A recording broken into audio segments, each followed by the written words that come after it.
Sir నమస్కారం sir. అయితే మాది చెన్నూరు సార్. నా పేరు నగునూరి శ్రీనివాస్. మాది వచ్చేసి మాకు ల్యాండ్ విషయంలో ఒక కేసు నడుస్తున్నది సార్.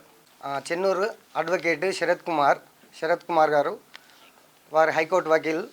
అయితే మమ్మల్ని నమ్మించి ఫస్టే 6 గుంటలు రాయించుకున్నారు సార్. 2 వాయిదాల్లో కంప్లీట్ చేస్తా, మీకు అవసరం లేదు, నేను కలెక్టర్ గారితో మాట్లాడుకుంటా, వేరే ఏమన్నా చేసుకుంటా, మీకు అవసరం లేదు, 2 వాయిదాల్లో కంప్లీట్ చేస్తా అని 3 సంవత్సరాలు అవుతున్నాయి సార్. 3 సంవత్సరాల నుంచి సార్ ఏంటి సార్, మేము మీ 2 వాయిదాలని మేము పిల్లల చదువుల కోసం బయట అప్పులు తీసుకొచ్చుకున్నాం, వాళ్ళు ఇప్పుడు ఎంబడి పడుతున్నారు అంటే అది కదా దీచుకున్నది ఆచుకున్నది అని అడిగిన ప్రతిసారి నాకు ఒంట్లో బాగలేదు, లేకపోతే కోర్టుకు రాకపోవడం, ఆయన ఇష్టానుసారంగా చేసి ఇదేంటి సార్ ఇట్లా మీరు అన్నది ఏంది, మీరు ఇప్పుడు చేస్తున్నది ఏంది అని అంటే మీ ఇష్టమైన చోట చెప్పుకోలేదని ఫోన్ చేసిన ప్రతిసారి ఫోన్ కట్ చేయడం, ఇట్లా చేసి మమ్మల్ని చాలా బాధ పెడుతున్నాడు సార్. మాకైతే ఏం ఆధారం లేదు, అప్పుల పాలైన ఈయన చేయబట్టి. ఏమన్నంటే మీరు ఇష్టం ఉన్న కాడ చెప్పుకోండి, మీ భూమి మీకు దక్కకుండా పోతుంది ఇంకా అని మమ్మల్ని బెదిరించుడు సార్. మా భూమి మా కేసు అప్ప చెప్పినందుకు ఆయనే మమ్మల్ని ఇట్లా హరాస్మెంట్ చేస్తున్నాడు.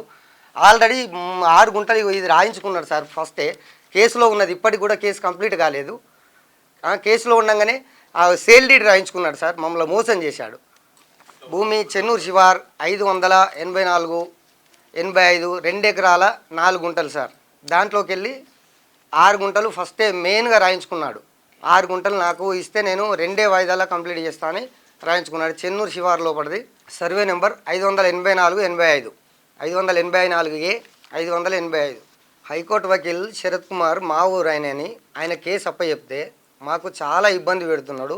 3 సంవత్సరాలుగా 2 వాయిదాలని చెప్పేసి ఫస్ట్ టైం 6 గుంటలు రాయించుకొని మా ఊరు అడ్వకేట్ మాకు న్యాయం చేస్తాడనుకుంటే మమ్మల్ని చాలా ఇబ్బందులకు గురి చేసి, మమ్మల్ని మానసిక శారీరక అన్నిటికీ ఇబ్బందులకు గురి చేసి, లాస్ట్కి వస్తే మీరు ఎక్కడ మీకు దిక్కున్న చోట చెప్పుకోవాలని మమ్మల్ని బెదిరిస్తున్నాడు హైకోర్టు వకీల్ శరత్ కుమార్ గారు, శ్రీరామ్ భట్ల శరత్ కుమార్ గారు. మాకు ఇక్కడ న్యాయం దొరుకుతుందని మేము ఇక్కడికి వచ్చినాం సార్, మల్లన్న గారి దగ్గరికి.